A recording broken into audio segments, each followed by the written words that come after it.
The year is 2022. I had just come back from an exam at school, and I had a hot burning question in mind that I wanted to ask my mom, which is, if I had the chance to take a gap year, would you let me take it? And she said no.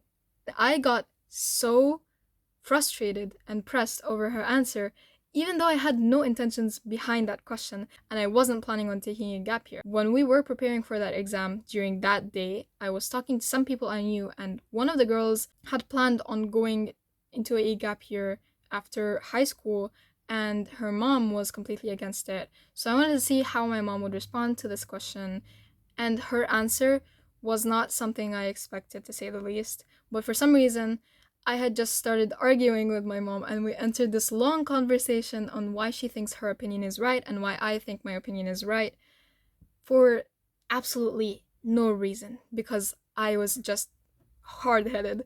Fast forward an entire year, is 2023, my senior year, and I am taking an unintentional, unplanned gap year. How did we get here? Let me explain.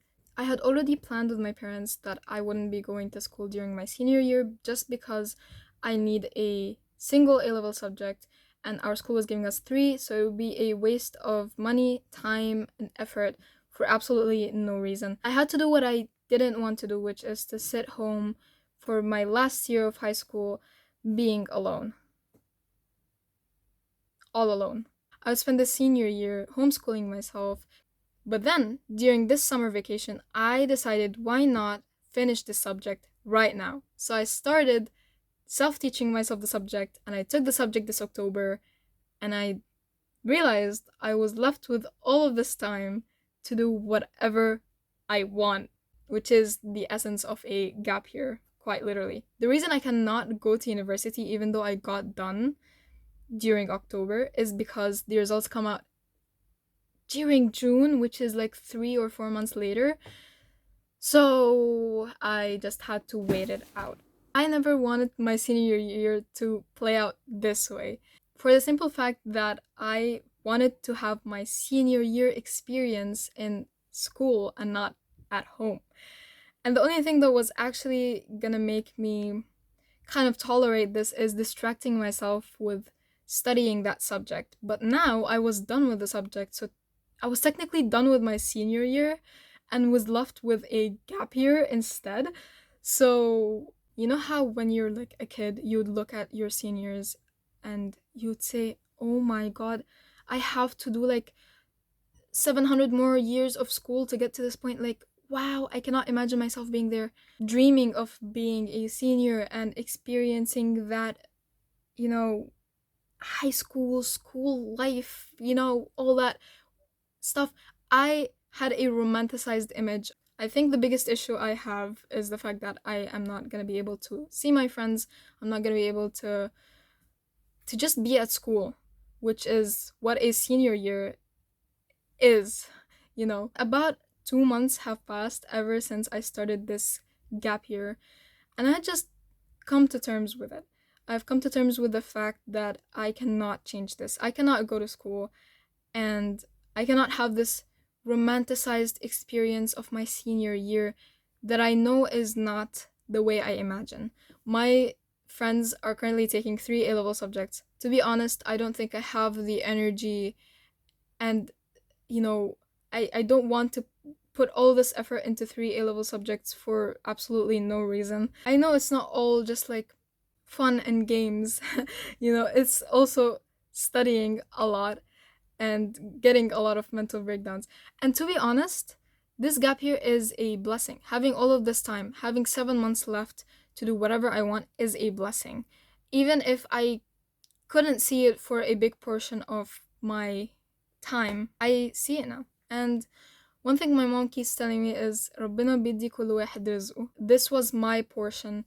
My portion was to sit at home, even though I didn't want it. I know that there is khair in it. I know that there is massive advantages to having this gap year. Even if I don't see it, Allah gave it to me. So, of course it does. Whether I like the fact that I'm not gonna be going to school for my senior year or not, I am gonna utilize this time. I don't want to spend this time grieving about the fact that I'm not gonna be going to school and not see my friends and not have all these events and, I'm not gonna have my year playing out the way I wanted it to.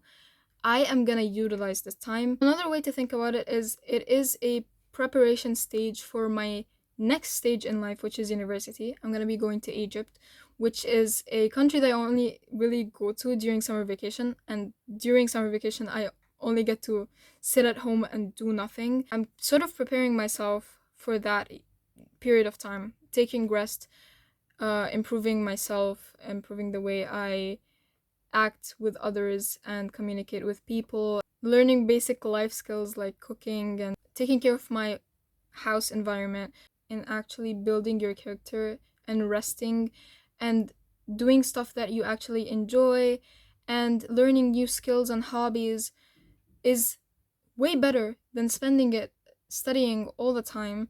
And this is just the way that things played out. And all I gotta say is Alhamdulillah. I am happy with how it turned out, and I will continue working on my view towards this current situation.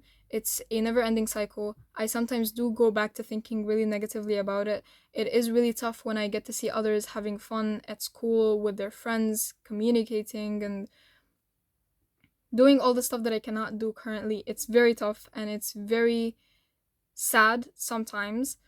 But on the other hand, I am really grateful for what I have. I know that what I have could turn out to be one of the best experiences ever. I will turn this into the best senior experience I could ever have. And I will look back at this and be like, wow, I'm very proud of myself.